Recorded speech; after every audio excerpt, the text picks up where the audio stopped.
Okay, so the first thing I do here is I pick up a microphone, I start the data software, and I snap my fingers.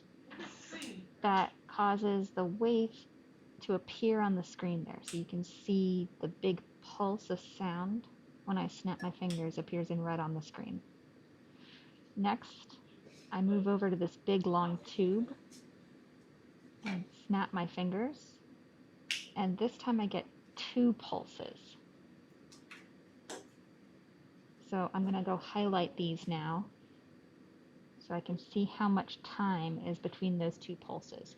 So the first pulse is the original snap of my fingers, and the second one is the echo coming from the end of the closed tube.